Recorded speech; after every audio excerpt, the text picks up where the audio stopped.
Hello, boys and girls. It is Miss Blanchard here to work with you on some ELA work.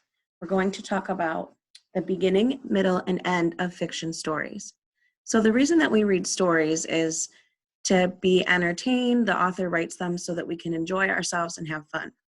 So you want to read them from start to finish, beginning to end. You don't want to jump around like you would do with a nonfiction story. So I pulled up this fun ice cream cone paper, and I just want to show you that it's called Here's the Scoop, and it says the beginning introduces the characters, the setting, and if there's going to be a problem in the story, which normally there is, the beginning of the story is going to give you all of that information.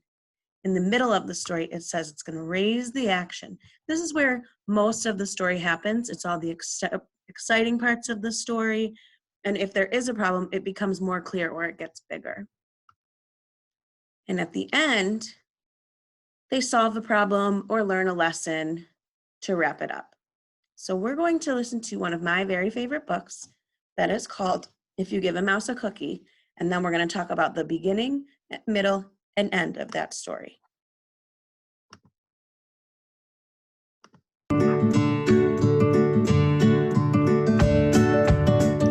If You Give a Mouse a Cookie by Laura Joff Numeroff, illustrated by Felicia Bond. Don't forget, please subscribe to this channel. If you give a mouse a cookie. If you give a mouse a cookie,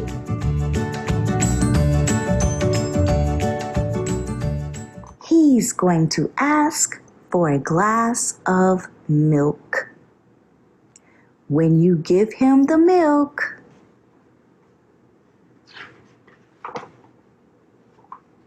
he'll probably ask you for a straw. When he's finished, he'll ask for a napkin.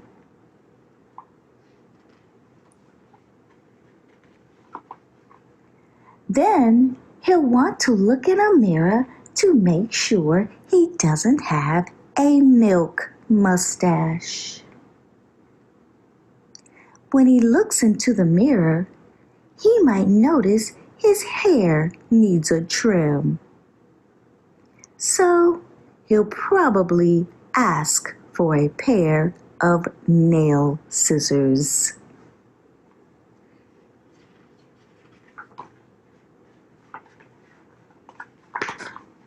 When he's finished giving himself a trim, he'll want a broom to sweep it up.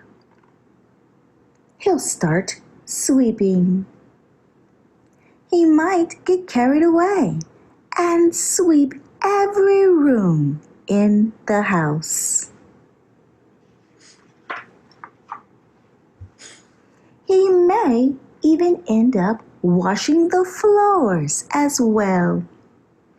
When he's done, he'll probably want to take a nap.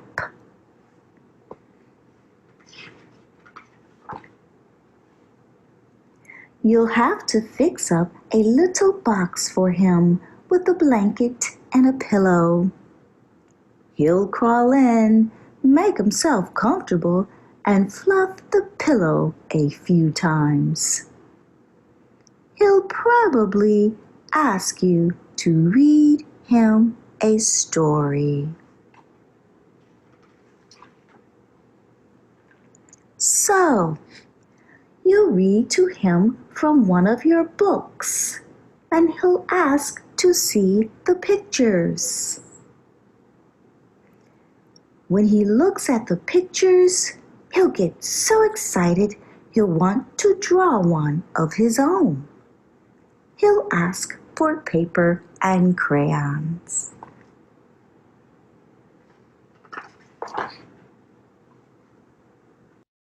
He'll draw a picture.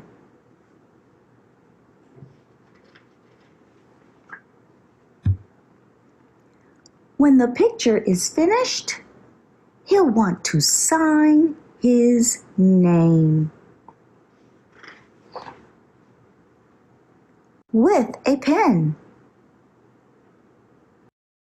Then he'll want to hang his picture on your refrigerator, which means he'll need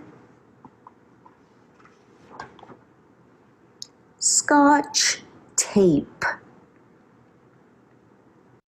He'll hang up his drawing and stand back and look at it. Looking at the refrigerator will remind him that he's thirsty. So he'll ask for a glass of milk. And chances are, if he asks for a glass of milk, he's going to want a cookie to go with it. Don't forget, please. All right, so let's pull up our other Here's the Scoop paper and see if we can talk about the beginning, middle, and end of the story. The reason that you want to know what happens in the beginning, the middle, and the end is to make sure that you get all of the details of the story. And if someone were to ask you about the story, it's easier if you can split it into pieces to remember this happened first, this happened next, and this happened last. So we're going to do our beginning, middle, and end with If You Give a Mouse a Cookie. So while I was listening, I figured out this graphic organizer that I want to share with you guys. So in the beginning, a little boy gives a mouse a cookie. Very simple. It gives you the characters, the boy and the mouse, the settings, the mouse's house. It doesn't really say too much about a problem. It just kind of gets the story started. In the middle, the mouse gets the cookie and the milk, and then he keeps wanting more and more different things like a glass of milk or to trim his hair and a broom to sweep up the floors. So the middle is where everything gets more exciting and most of the story happens. At the end, after the mouse has done all of his different activities, he asks for a cookie and a glass of milk. So it comes full circle all the way back around. So it's easy for you to see that if you just break the story apart, it's easier for you to explain what happens and for you to understand what happens and to understand what you read, which is the most important part about reading. Thanks for tuning in, and I will see you guys later.